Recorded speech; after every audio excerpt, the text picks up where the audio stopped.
अगर आपने अभी तक हमारे चैनल टारगेट सिनेमा को सब्सक्राइब नहीं किए तो लाल बटन दबाकर अभी चैनल को सब्सक्राइब करें और अपना सपोर्ट दें। Thank you. जी हाँ दोस्तों, आपके अपने क्षेत्र वार्ड नंबर 36 शाहगढ़ से कांग्रेस समर्थित जिला पंचायत प्रत्याशी बड़े भैया विजय प्रकाश यादव जी को भारी से भारी मतों से विजयी बनाएं और अपना प्यार आशीर्वाद दें। विजय प्रकाश जिंदाबाद जिंदाबाद जिंदाबाद। गांव गांव हर गली गली बा चर्चा चारों ओर। ए दादी, गांव गांव हर गली गली बा चर्चा चारों ओर। दीपक अनुपम प्रदीप भैया ने मारा है जोर। साथ दी हाँ दादी चाची दीदी भाई, साथ दी हाँ दादी चाची दीदी भाई। वोट देके या तो इनके जितावल जाई, वोट देके या तो इनके जितावल जाई। विजय प्रकाश जी के, विजय प्रकाश जी के विजयी बनावल जाई, विजय प्रकाश जी के विजयी बनावल जाई। मिलेगा सबको हक अधिकार, विजय प्रकाश भैया को जिताना इस बार। आपका विकास आपके हाथों में है, एक चुने नेक चुने, योग्यता को देख चुने।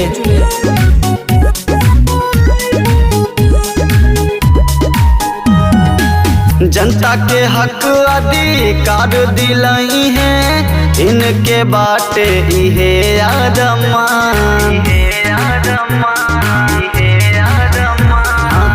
कोई विकास कौनो शंका न करी हा, जनता खातिर लुटा दी है जान। सफल सबके प्रयास करी है, वोटवा दी हा विकास करी है। दादा दादी विकास के आंधी आई, दादा दादी विकास के आंधी आई। वोट देके या तो इनके जितावल जाई, वोट देके या तो इनके जितावल जाई। विजय प्रकाश जी के, विजय प्रकाश जी के विजयी बनावल जाई, विजय प्रकाश जी के विजयी बनावल जाई।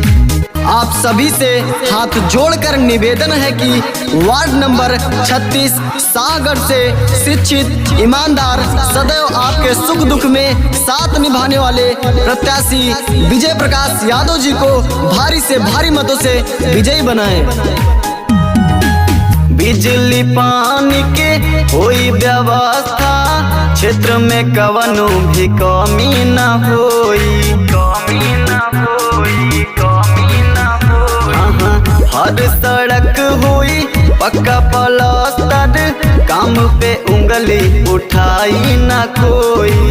ए दादा इनके जितावे के बा, जिला पंचायत बनावे के बा। कहे संदीप साथ निभावल जाई, कहे संदीप साथ निभावल जाई। वोट देके असो इनके जितावल जाई, वोट देके असो इनके जितावल जाई। विजय प्रकाश जी के, विजय प्रकाश जी के विजयी बनावल जाई, विजय प्रकाश जी के विजयी बनावल जाई।